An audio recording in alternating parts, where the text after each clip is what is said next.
Welcome to this short video on setting up a still life. So I just wanted to talk a little bit about what you can use for your still life, and we can open the discussion on how to set up a still life. So it's always good to think about shape, different shapes. So you can see I've got a small guitar here, very intricate, complex shape. And then I've got like a book that's beautiful. It's a rectangular shape. And what's nice about the book is obviously you can open up the book. So let's just create some space here. Opening up the book allows for kind of the pages to frumple a little bit, and you've got that, and it gives you something else, which is actually my second topic, aka height. But let's first focus on shape. So I've got sort of this flute here, and you can see I've just gathered a lot of things to conceptualize my still life with. And you can see I've got, in terms of when you just go fruit, like look at this beautiful pineapple. It's got an elongated shape, a longish shape, whereas a lot of the other fruits are circular, but you can cut them open like here, and then you change just the look of it. So it doesn't just happen to be three roundish objects, but it becomes something with interesting, exposed, different kind of texture. What's lovely about a lot of fruit is like this pineapple. Just look at this beautiful texture on the exterior and the texture on the leaf, and the different type of texture that you get through both. And then you get a different shape from the banana. And I'm actually thinking about using these kind of, because I'm picking up on a kind of a yellowish color. Then it's always good to have containers like bowls, baskets, that sort of thing. What's nice about a basket is it adds the second element, which is texture. You want to have different types of texture. Think about, if you're going to have like a metal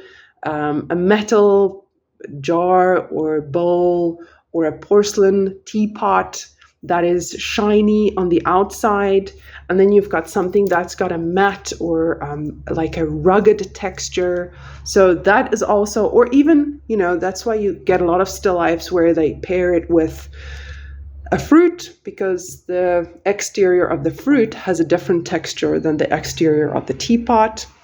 I really like this candle because it can add some height, which is the other theme.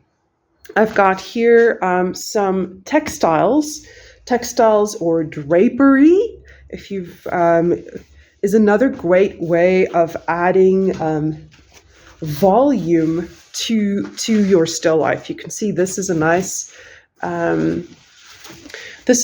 textile because it's kind of stiff.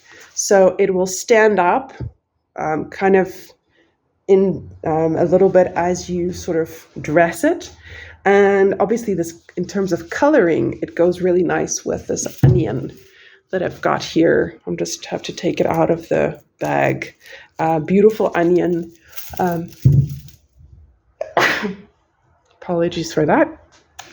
And then let's look at other kind of drapery. So here I've got another textile, and textiles also add patterning. So if you're going to start to work in color, it's a good option, to have something that has interesting patterning that'll add a dash of color.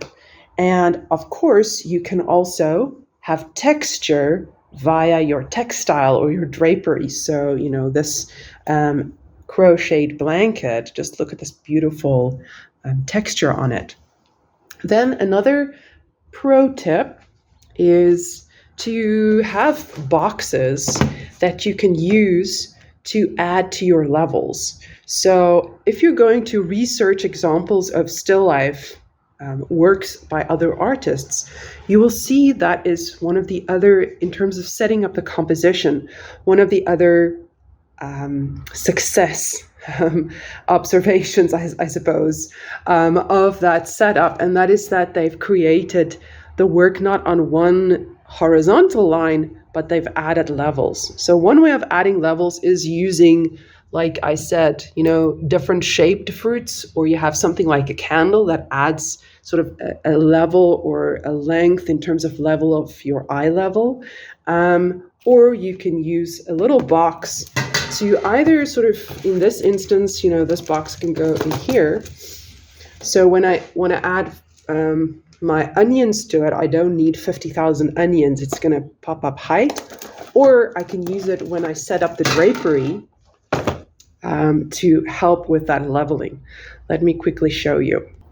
Here I began the setup of the still life by just using the drapery. And I think it might be difficult to see on this kind of surface. Let me just get a fruit or two. All right, so there I've placed 2 lemons on my surface. I've got some drapery, but I could have some folds in here that I can introduce. That could be interesting to draw, especially when you start to incorporate the edge of the table. That's going to make it interesting. But you can now add your box. Let's do that. And then you're going to have more levels. Okay, so here I've added the box. There it is. And it's allowed me to add another level. So everything is not on one single horizontal level. It has some height. Now I can add a third lemon forward or backward or a little bit further away. You can see also what is nice about having this background or this backing here of the box. It allows for the cut open lemon to be propped up against it, so it shows more in display.